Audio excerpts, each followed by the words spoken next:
Author's Notes.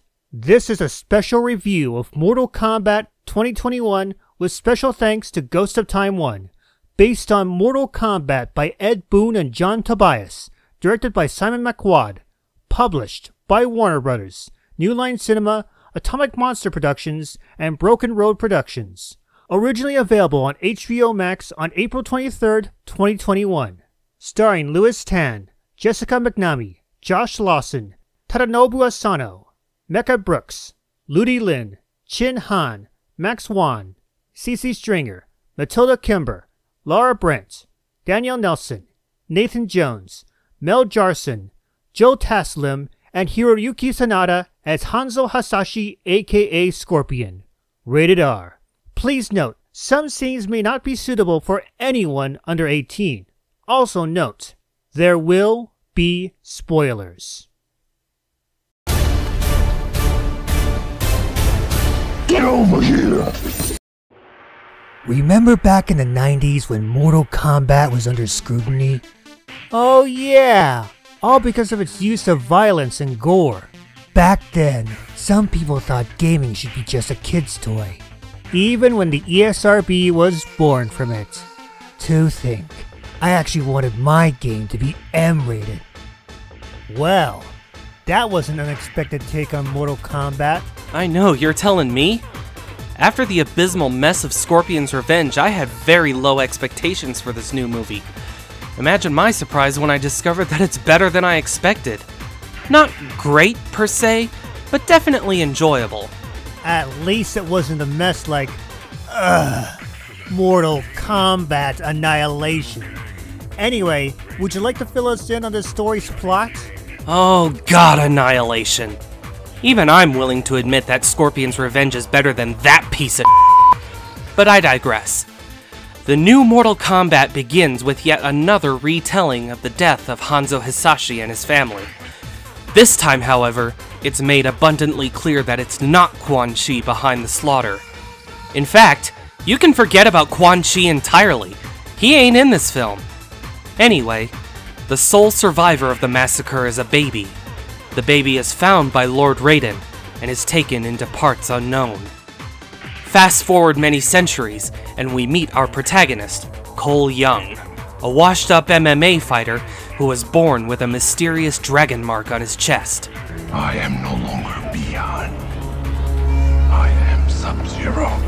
While the original Mortal Kombat movie is still considered a cult classic to this day, it lacked the violence that the arcade game was known for.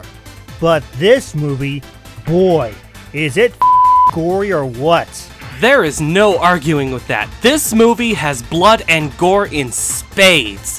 What's more, many of the fatalities come straight out of the games themselves. Yeah, when it comes to paying tribute to the games, it does feel like they do it in spades. From the fatalities you mentioned, to some of the smaller nods to the lore itself.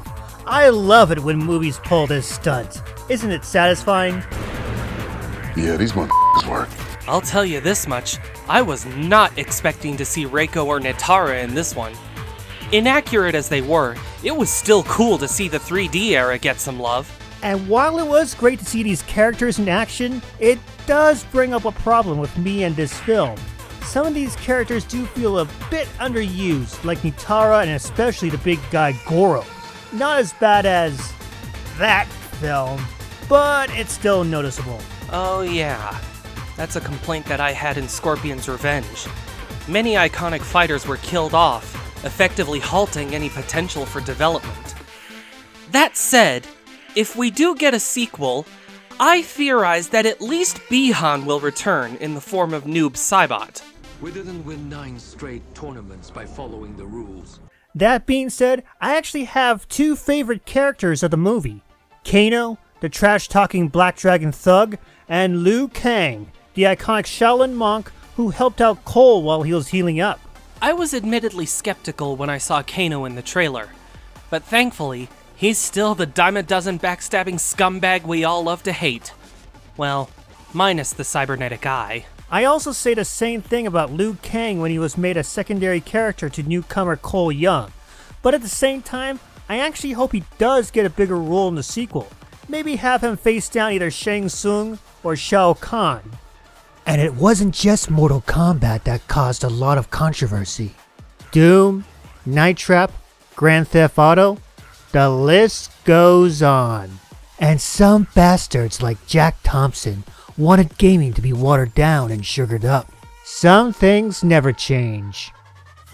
Something of an aside before we move on. Shang Tsung's design honestly reminds me of Marvel's Loki. You know, Shang Tsung did feel like a mix between that and Kari Hiroyuki Tagawa. And yet on the flip side, there were some costumes that I thought really stood out, like Jax, Liu Kang, Kung Lao, Scorpion, and especially Sub-Zero. They made that bastard even more brutal and feared. There's no way around it. Sub-Zero is a full-on villain in this movie. While Bi-Han was by no means innocent in the games, he was never inherently evil. That is, up until his transformation into Noob Saibot. Another surprise is how well Joe Taslim nailed his role to Lin Kuei Assassin, even more so than any other actor, be it live action or voiceover, and that's saying a damn lot. You backstabbing, two-faced, ugly mother. Personally, I prefer the original 1995 cast.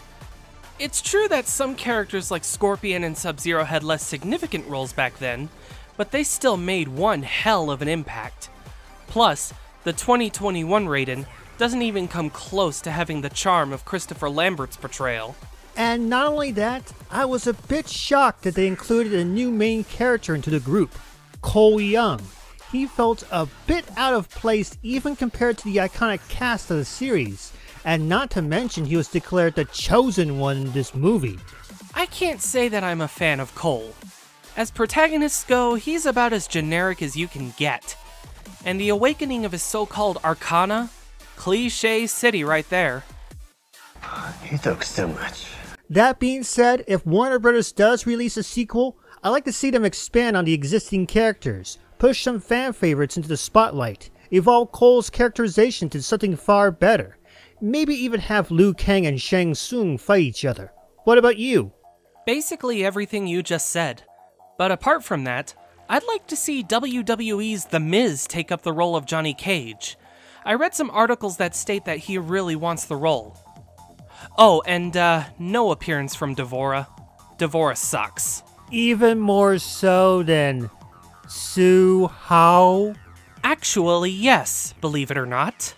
Now sit down, shut up, and pass me a intro! While it's not as great as the 1995 Mortal Kombat film, the 2021 Mortal Kombat film is a step up from Scorpion's Revenge and is far better than Mortal Kombat Annihilation. Overall, this movie was a fun time.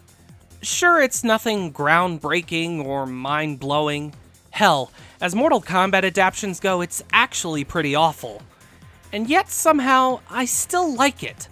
I know it sounds non sequitur, but this movie was a good time for me. The 1995 movie is still the best, though. By the way, you want to rip that piece of Annihilation film in the future? Well, we reviewed all movies but that one. It wouldn't hurt to, shall I say, Finish them!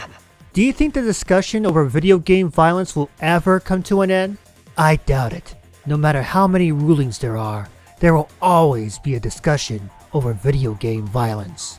The madness never ends.